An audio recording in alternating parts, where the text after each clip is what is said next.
Tracey has been and continues to work with a community group called Stepneybank Stables, and she's going to tell us all about it. Okay, so a little bit of history, first of all, about the stables.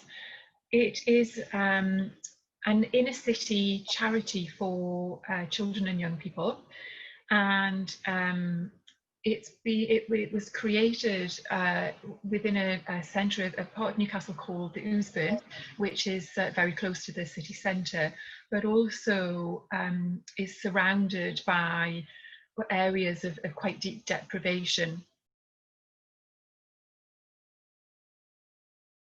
And it's the areas around it are recognised as being kind of in the top 5 to 10% of areas of deprivation in the country, in terms of how children and young people are.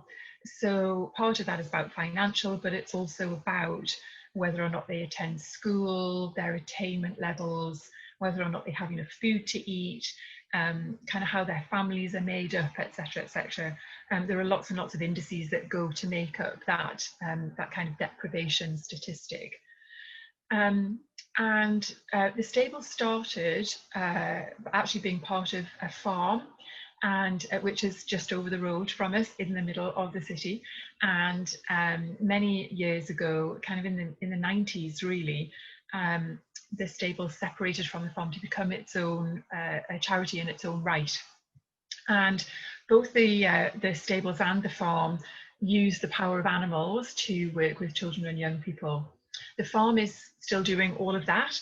They have pigs, they have all sorts of birds, they have all sorts of things. They have kind of visiting animals, sheep and cows, and all sorts of things that you really wouldn't expect to see going for a walk through the city. And obviously the stables have focused on working with horses. So alongside the kind of the charity arm of what we do, we have a commercial riding school, which is registered with the British Horse Society and the Association of British Riding Schools. So it's a business in its own right. And we have some fabulous instructors. We're known to have a very, very good reputation in the area for the quality of tuition that we give. And it's the horses that act as the draw really for the children and young people in the area to come into the stables. And once we've got them, because they want to come and see the horses because they don't get that experience to go anywhere else, then we work with them to develop their social skills and their mental and physical well-being. And we do that with a whole range of activities that help them understand how to do things like work as part of a team, to kind of be in a setting where boundaries are managed, to help them manage their own boundaries and emotions. And that's done by obviously interaction with the horses. We also do lots of trips, working out in the community, etc., etc. We do things like organising keep fit classes for them, cookery classes, speakers to come in and talk to them, and so on. So it's kind of a full range of options. And we have some qualified and very experienced youth staff who work alongside the equestrian staff within the project. I've been there since 2011. Went in first as an instructor because my background was around horses, but have kind of moved gradually over time to work with the CEO on how to develop the project. And it was kind of in having those conversations and obviously working with Kay, that Kay said, well, you know, that initially there's a lot around NLP and so on that will help within the stables. So Kay's done several sessions, both with the staff, but also with the young people as well, in exploring how NLP, first of all, and then latterly Happy Brain can work, well, kind of do its magic really within the project.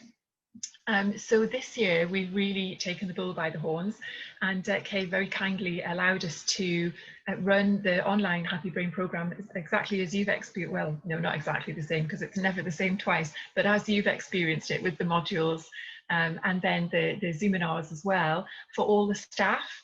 And we took the opportunity that lockdown gave us to be able to do that, because we weren't able to do riding lessons. None of the young people could come in. We had to close down for those months.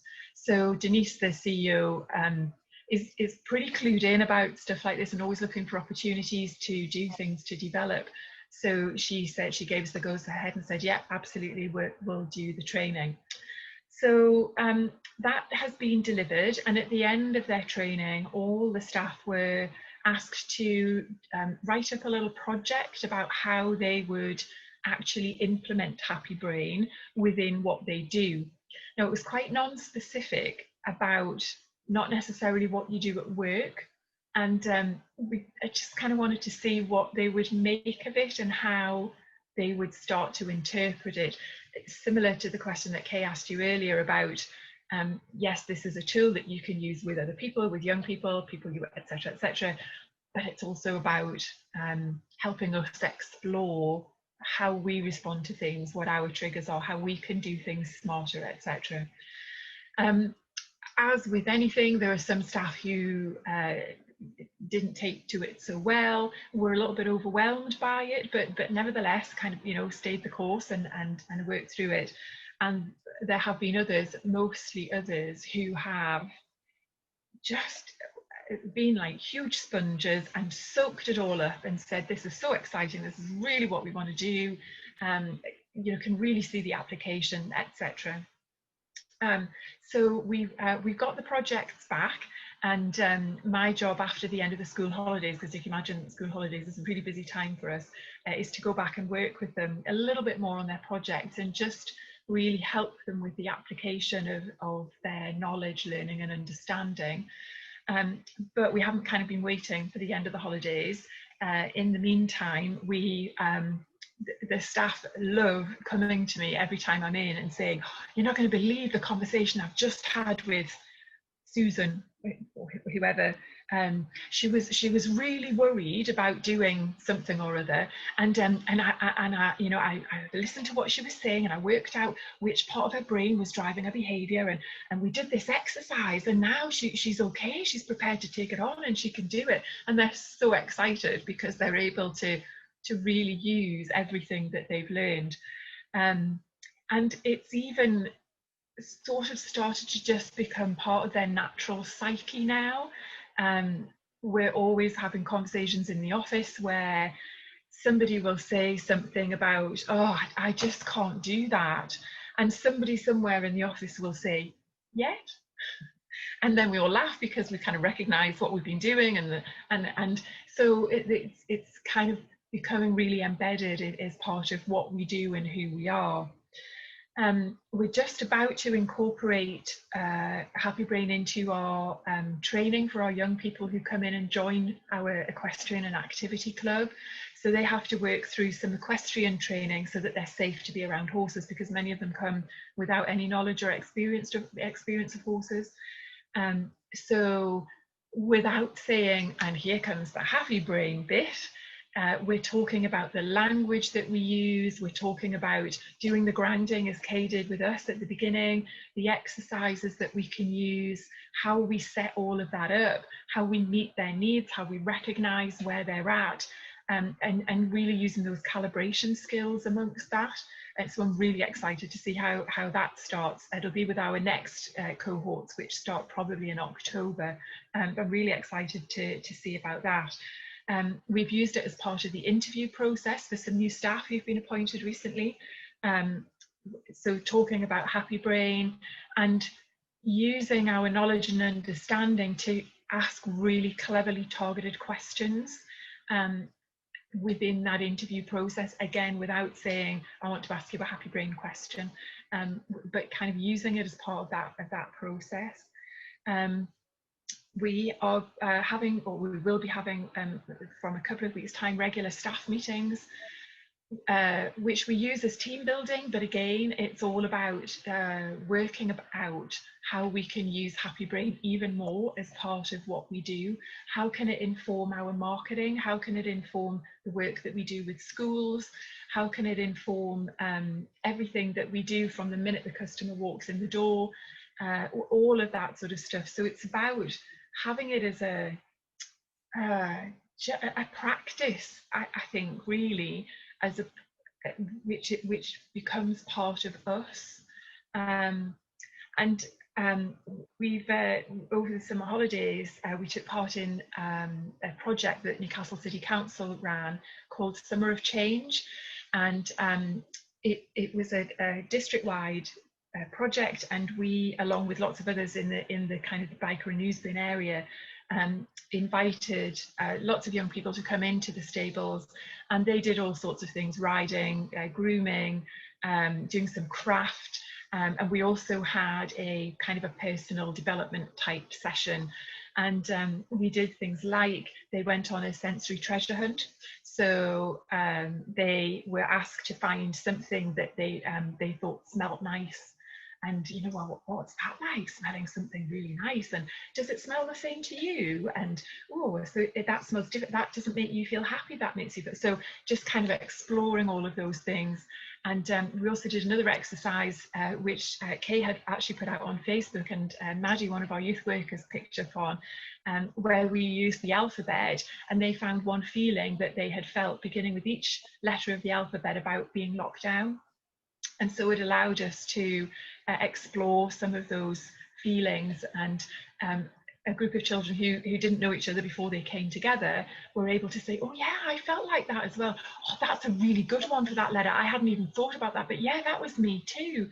And we then went on to explore how they felt about coming out of lockdown, and help them kind of manage some of their anxieties about some of that as well.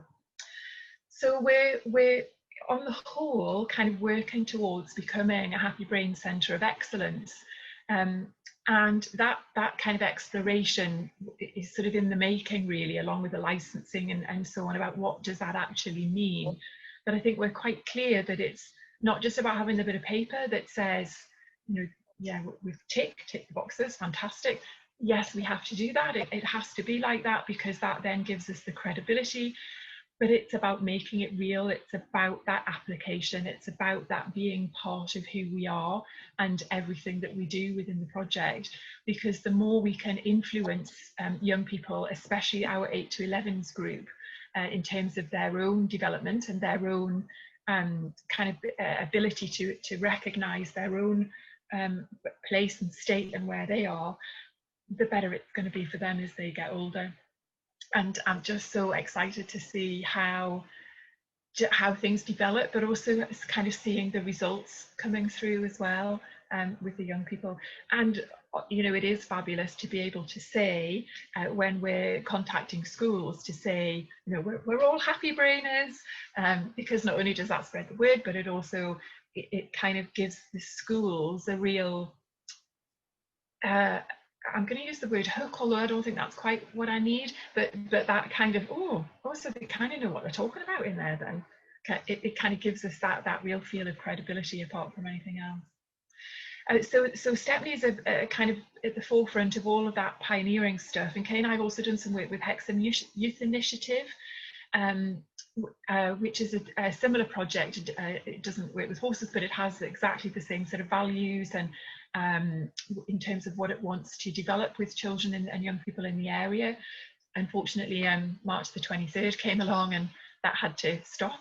I have actually been in touch with Kida recently. I'm hoping that we're going to be able to get together, not so much to kind of carry on that development, although that will in time, I know, with Kay, but really just to sort of touch base with her about some of the challenges of working within a youth project, and how we can use kind of NLP and Happy Brain to help progress all of that. So it's hugely exciting, and yeah, I could kind of keep you till about midnight telling you all about it, because it's so exciting. Oh, thank you, Tracey. It's not difficult for everyone to realise how valuable Tracey is in our evolution. Learning about your thinking, happy brain. Learning about your feelings, happy brain. Learning how to drive your happy brain.